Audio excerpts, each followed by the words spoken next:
नमस्कार मित्रांनो आणि मैत्रिणींनो, सोयाबीन पिकावरील डिजिटल शेतीशाळेच्या नवीन वर्गामध्ये आपल्या सर्वांचं मनापासून स्वागत। डिजिटल शेतीशाळेच्या माध्यमातून आपण सोयाबीन पिकाच्या पूर्व मशागतीपासून पीक तयार होईपर्यंतच्या सर्व पद्धतीबद्दल सविस्तर माहिती घेतली। त्यातल्या अनेक पद्धती आपण शेतात करूनही पाहिल्या। गेल्या काही महिन्यापासून आपण सर्वांनी अपार कष्ट केले आणि आता वेळ आली आहे त्या कष्टाचं फळ मिळवण्याची।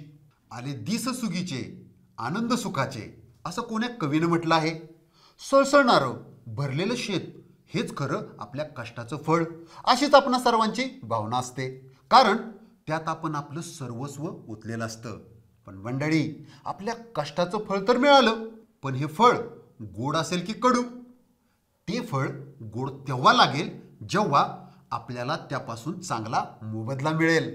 आता शेतीमालाच्या दरात चढ उतार तर होतच असतात, ते लक्षात घेऊन आपल्याला चालू परिस्थितीत जास्तीत जास्त नफा कसा मिळेल यासाठी काही गोष्टी लक्षात ठेवणं गरजेचं आहे। आणि त्या गोष्टी म्हणजे आपल्या पिकाची कापणी, मळणी आणि साठवण। आजच्या या पाठामध्ये आम्ही तुम्हाला सोयाबीन पिकाची कापणी, मळणी व साठवण करताना काय काळजी घ्यावी याबद्दल माहिती देणार आहोत। ओ सर, आम्ही एकामागून एक वर्ष हेच तर करत आलूया। कर कापणी, मळणी आणि टाकीकून। आता तुम्ही आम्हासनी काय असं वेगळं सांगणार हायसा?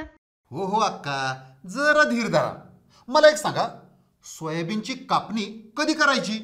झाड वाळलेलं असलं आणि पानं जाऊन भुंड पडलेलं दिसलं आणि शेंगा बी कोरड्या आणि सोन्यावानी पिवळ्या आणि जरा काळसर दिसल्या की कापणी करायची। बरोबर बोलली का नाही म्या? एकदम बरोबर अक्का।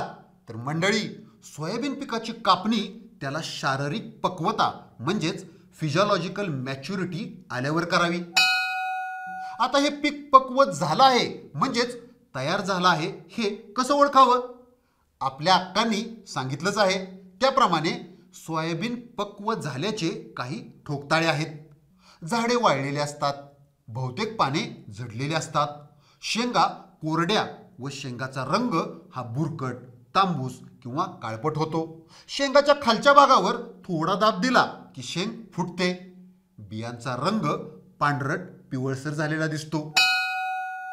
या तीनही गोष्टी आपल्याला शेतात जाणवल्या की मग कापणीला उशीर करू नये, कारण या अवस्थेत बियांमधील आर्द्रता म्हणजेच ओलावा हा साधारण 14 ते 15% असतो। विक्रीच्या वेळी आर्द्रतेचं हे प्रमाण महत्त्वाचं असतं बरं का। आता ही आर्द्रता नक्की कशी मोजतात ते मी तुम्हाला नंतर सांगतो। सर, जर कापणी यायच्या अगोदर किंवा नंतर केली तर? अक्का, सोयाबीन पिकाची कापणी जर आधीच केली तर मग त्यात अपरिपक्व दाण्याचं प्रमाण जास्त असतं, तसेच आर्द्रतेचं प्रमाणही जास्त असतं। आणि जर कापणी उशिरा केली तर शेंगा फुटून नुकसान होतं। सर, कोणत्या जातीचं बियाणं लावले यावरून बी कापणीची वेळ ठरत असती का? एकदम मस्त प्रश्न विचारलास अक्का। आता बघा, सोयाबीन पिकाच्या कापणीचा कालावधी हा जातीनुसार वेगवेगळा असतो। उदाहरणार्थ, JS 2034 चा कापणीचा कालावधी आहे 86 ते 88 दिवस। JS 9305 चा कापणीचा कालावधी आहे 90 ते 95 दिवस। PDKV आंबा 94 ते 96 दिवस। JS 335 98 ते 100 दिवस। फुले संगम 100 ते 105 दिवस आणि फुले अग्रणीचा कापणीचा कालावधी असतो 110 ते 115 दिवस। आता हा कालावधी जातनिहाय जरी वेगवेगळा असला तरी पीक तयार झाल्याची लक्षणं मात्र तीच असतात। पानं पिवळी पडून जवळपास पूर्ण पानगळ होते, शेंगा भुरकट तांबूस होतात, त्याच वेळेस कापणी करावी। सर, कापणी मशीननं करायची का मजूर लावून? अतिशय महत्त्वाचा प्रश्न आहे अक्का। ते सुद्धा ठरतं पिकाच्या जातीवरून। म्हणजे बघा, सोयाबीनच्या बहुतेक प्रजातींच्या झाडांना शेंगा जमिनीपासून साधारण 2 इंच उंचीवर लागतात। आणि बहुतेक कापणी यंत्र ही कापणी साधारण 3 इंच उंचीवरून करतात. अशा वेळेला खालच्या राहिलेल्या शेंगा मशीनमध्ये येत नाहीत, त्या खराब होतात आणि दर एकरामागे साधारण 1 ते 2 क्विंटलपर्यंत नुकसान होऊ शकतं. आता सोयाबीनची MAUS 162 ही जी जात आहे तिला शेंगा 3 इंच उंचीवर लागतात. त्यामुळे त्या जातीच्या सोयाबीनची कापणी आपण यंत्राने करू शकतो. कापणी आणि मळणी एकाच मशीनच्या साहाय्याने करता येते. त्यासाठी वेगळं मळणी यंत्र आणायची गरजच नाही. आता इतर जातींसाठी म्हणजे शेंगा 2 इंचापासून लागल्या असतील तर अशा पिकाची कापणी तुम्ही मजुरांच्या साहाय्यानंच करावी. आणि हो, कापणी अगदी जमिनीलगत होत आहे याकडे लक्ष द्यावे, म्हणजे खालच्या शेंगा वाया जाणार नाहीत. मजुरांच्या साहाय्याने जमिनीबरोबर सोयाबीन कापून त्याचे छोटे छोटे ढीग करून गरजेनुसार 2 ते 3 दिवस उन्हात चांगले वाळवून घ्यावेत. जेव्हा मजुरांच्या साहाय्याने आपण कापणी करू तेव्हा आपल्याला एक स्वतंत्र मळणी यंत्रही लागतं. जर तुमचं सोयाबीन बियाण्यासाठी ठेवत असाल तर मळणी करताना मळणी यंत्राच्या ड्रमची गती 350 ते 400 फेरे प्रति मिनिट अर्थात RPM या दरम्यान असावी, जेणेकरून बियाण्याला इजा पोचणार नाही आणि उगवण शक्तीवर विपरीत परिणामही होणार नाही. पण सर, मळणी झाल्यावर सोयाबीनच्या गुळीचं काय करायचं? जाळून टाकायची का? अक्का, ही गुळी फार गुन्हे असते. या गुळीला काही शेतकरी बांधव सोयाबीनचा भुसा असे म्हणतात. तिचे 3 उपयोग आहेत. जनावरांसाठी पौष्टिक चारा होतो, त्यामुळं घरच्या जनावरांना तो तुम्ही देऊ शकता किंवा विकून 4 एक्स्ट्रा पैसेही मिळवू शकता, किंवा त्याला शेतातच विस्कटून कल्टिवेटरनं किंवा रोटावेटरनं मातीआड करू शकता. त्याचं उत्तम खत होतं. काही शेतकरी बांधव तर या गुळी म्हणजेच भुशापासून नाडेप किंवा बायोडायनामिक पद्धतीने उत्कृष्ट असं कंपोस्ट खत तयार करतात. हे एक बेस्ट सांगितलं असं सर. आता मला सांगा, कापणी मळणी तर झाली, आता त्या सोयाबीनला ठेवायचं कुठं आणि कसं? अक्का, मळणी झाल्यावर 2 गोष्टीकडे आपल्याला विशेष लक्ष देणं गरजेचं आहे. पहिली गोष्ट, मळणीनंतर बियाणं ताडपत्रीवर किंवा खळ्यावर पातळ पसरून बियामधलं आर्द्रतेचं प्रमाण 10% आणावं. आता तसं का करावं? त्यावरून ठरतं आपलं बियाणं किती कालावधीसाठी टिकू शकतं. आता हा तक्ता बघा. बियाण्यातील ओलाव्याची टक्केवारी आणि साठवणूक कालावधी.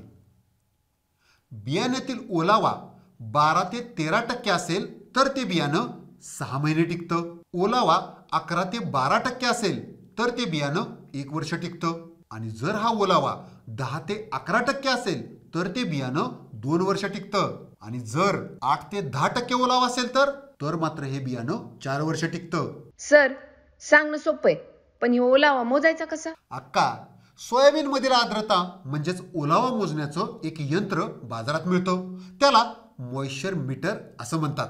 त्याची किंमत ही साधारण 15 ते 20 हजार रुपये आहे.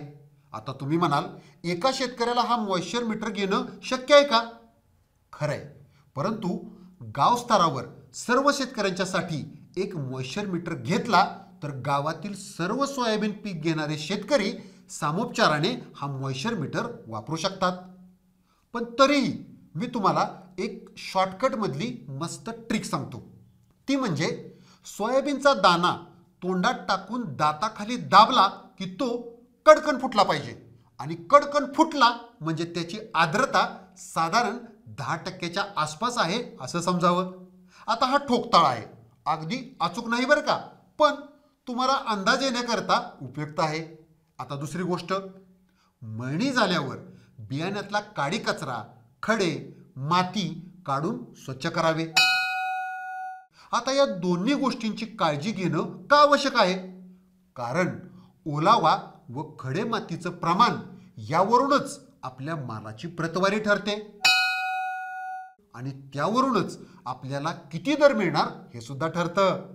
सोयाबीन मधील ओलाव्याची टक्केवारी जर 10% असेल तर तुम्हाला चांगला दर मिळतो आणि 10%च्या वर जेवढा ओलावा जास्त असेल तेवढे टक्के दर कमी मिळतो. कारण ओलावा जास्त म्हणजे वजनही जास्त, म्हणून त्याला दर कमी. असंच काहीसं काडी कचऱ्याच्या बाबतीतही होतं. सोयाबीनमध्ये खडे, माती यांचे प्रमाण 2% पर्यंत असल्यास हरकत नाही. 2%च्या वर खडे मातीचे प्रमाण जेवढ्या टक्क्याने वाढेल तेवढे टक्के दर कमी मिळतो. त्याचबरोबर हे सुद्धा लक्षात ठेवलं पाहिजे की सोयाबीनमध्ये फुटक्या बियाण्याचं प्रमाण 2% पर्यंत असल्यास हरकत नाही. फुटक्या बियाण्याचं प्रमाण 2%च्या वर जेवढ्या टक्क्यांनी वाढेल तेवढे टक्के दर कमी मिळतो. आलं लक्षात? म्हणूनच सोयाबीनच्या दाण्यातील ओलाव्याचं प्रमाण 10% असावं व त्यातील खडे, माती तसेच फुटक्या बियाण्याचं प्रमाण प्रत्येकी जास्तीत जास्त 2% पर्यंत असावं. असंही होय ते. तरीच मी बघती आमच्या चतुरताईचं सोयाबीन जाते 4,000ला आणि माझं जाते 3,500ला. यो लाव्यान कचऱ्याचा मी विचारच करत नव्हती, आता करणार. शब्बास अक्का. एकदा मळणी झाली की नंतर हे बियाणं स्वच्छ करून 40 ते 50 किलो क्षमतेच्या पोत्यात भरून साठवण करावी. साठवणीचं ठिकाण हे थंड, कोरडं आणि हवेशीर असलं पाहिजे. आणि साठवणूक करताना जर सोयाबीनच्या पोत्यात थोडा कडुलिंबाचा पालाही घातला की त्याला कीड लागण्याची शक्यताही कमी होते. आपण नेहमी जसा ज्वारी, गहू, बाजरीच्या पोत्यात टाकतो अगदी तसाच सोयाबीनची पोती ही जमिनीवर न ठेवता लाकडी फळी अथवा बांबूचे तट्टे तळाशी ठेवून त्यावर ठेवावीत. एकावर एक 4 पेक्षा जास्त पोती ठेवू नयेत, अन्यथा उगवण शक्तीवर विपरीत परिणाम होऊ शकतो. साठवलेल्या बियाण्यावर अजून कोणत्याही वजनदार गोष्टी अजिबात ठेवू नयेत. एकदम झाक सर. आत्ताच मी जाती, सोयाबीन काढती आणि मळणी करून निघती, म्हणजे पैक बी हातात येत्याल. वाक्का. पण जरा अजून थोडा वेळ धीर धरा. तुम्हाला मी एक छोटी गोष्ट सांगणार आहे. गोष्ट? आपल्याला तो गोष्टी लयच आवडत्यात. होऊन जाऊ दे सर. तर मंडळी, एक होता तात्या आणि दुसरा होता आबा. दोघेही कष्टाळू शेतकरी. दोघांचंही पीक उत्तम. पण तात्या पीक निघालं की बाजारावर घेऊन जायचा आणि आहे त्या दरात विकून टाकायचा. दर कमी की जास्त बघायचाच नाही. पण आबा थोडा हुशार होता. शेतात तयार झालेला माल लगेच बाजारात नेऊन विकत नव्हता. तो पहिल्यांदा बाजाराचा अभ्यास करायचा. बाजारभाव जर पडलेला असेल तर तो मालाचं ग्रेडिंग, पॅकिंग करून गोडाऊनमध्ये ठेवून द्यायचा आणि मालाचा दर वाढला की मग विकून टाकायचा. दुसरं म्हणजे तो गटाच्या माध्यमातून मालाची विक्री करायचा. त्यामुळे त्याच्या गटातील सर्व शेतकऱ्यांना योग्य दर मिळायचा. कधी कधी तर आबा शेतकरी गट, बचत गट याद्वारे मोठे खरेदीदार, विक्रेते यांना थेट विक्री करायचा. त्यामुळे मधल्या व्यापाऱ्याचं कमिशन जातच नव्हतं. त्यामुळे त्यांना फायदा व्हायचा. आणि हो, अजून एक गोष्ट आबा करायचा आणि ती म्हणजे व्हॅल्यू ॲडिशन, अर्थात मूल्यवृद्धी. आता मूल्यवृद्धी म्हणजे काय हे किती जणांना माहीत असेल? ज्यांना माहीत नाही त्यांच्यासाठी सांगतो. शेतातला माल आहे तसा विकण्यापेक्षा त्याच्या स्वरूपात थोडा बदल करून तो जास्त दराने विकणे म्हणजे मूल्यवृद्धी. आता तुम्ही म्हणाल, शेतीच्या मालात मूल्यवृद्धी ती कशी करणार? चला उदाहरण बघूया. हरभरा, तूर, मूग आहे तसं विकण्याऐवजी त्यांची डाळ करून विकणे, तसेच भुईमुगाच्या ओल्या शेंगा विकण्याऐवजी शेंगा वाळवून त्यातील शेंगदाणे काढून विकणे, यालाच मूल्यवृद्धी असं म्हणतात. मंडळी, आपल्याला सोयाबीनमध्येही मूल्यवृद्धी करता येते. कशी? सांगतो. कोरोना महामारी, हवामान बदलाच्या काळात प्रत्येकाला वाटतो जगायचं असेल तर आपण फिट राहिलं पाहिजे. त्यासाठी प्रत्येकजण व्यायाम करतो. आता व्यायाम करायचा असेल तर शरीराला प्रोटीन्स म्हणजेच प्रथिनं गरजेचे आहेत. तुम्ही सुद्धा व्यायामशाळेत गेला असाल तर बरेचसे बॉडी बिल्डर किंवा पैलवान रोस्टेड सोयाबीन म्हणजेच खारे सोया खाताना दिसतात. 200 ग्रॅम खाऱ्या सोयाचं पाकिट साधारण 100 रुपयाला मिळतं. कारण सोयाबीनमध्ये 40% पर्यंत प्रोटीनचं प्रमाण असतं आणि म्हणूनच सोयाबीनपासून प्रोटीन पावडरही तयार करतात. एवढंच नाही तर या सोयाबीनपासून पशुखाद्य, तेल, सोया मिल्क अर्थात दूध, सोया पनीर यासारखे पदार्थही तयार केले जातात.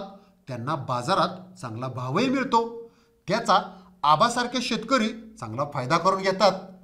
मंडळी, तसं पाहिलं तर बरेच शेतकरी कष्ट करण्यात आणि चांगलं उत्पादन मिळवण्यात पटाईत आहेत, एक्सपर्ट आहेत. परंतु या मालाची विक्री करून जास्तीत जास्त नफा मिळवण्यात मात्र ते कमी पडतात, फसतात. त्यामुळंच सोयाबीनची चांगली कापणी आणि मळणी करून थांबू नका. शक्य असेल तर त्यात मूल्यवृद्धी करून आपल्याला जास्तीत जास्त नफा कसा मिळेल याचा विचार करायला सुरुवात करा. सांगायला काय जातं या, आम्ही छोट्या शेतकऱ्यांनी कसं करायचं? अक्का, त्यासाठीच तुम्ही गट स्थापन करा, बचत गटांचा मार्ग निवडा. कारण आता वेळ आली आहे आबासारख्या प्रगतशील शेतकऱ्याप्रमाणे स्मार्ट शेती करण्याची, गटांच्या माध्यमातून एकत्र येण्याची, मार्केटचा म्हणजेच बाजारभावाचा अभ्यास करण्याची, मूल्यवृद्धी करून जास्तीत जास्त नफा मिळवण्याची. अक्षी बरोबर बोललात सर. आता मी तसंच करते. आणि शेतकरी बहिणींनो, भावांनो, तुम्ही बी तसंच करा. चला, आजच्या पाठामध्ये आपण काय शिकलो याची उजळणी करूया. सोयाबीनचं पीक पक्व झाल्याची म्हणजेच कापणीसाठी तयार झाल्याची लक्षणं कोणती ते आपण पाहिलं. विक्रीसाठी सोयाबीनच्या बियामधील आर्द्रता 10% पर्यंत असण्याची का आवश्यकता आहे ते सुद्धा आपण समजून घेतलं.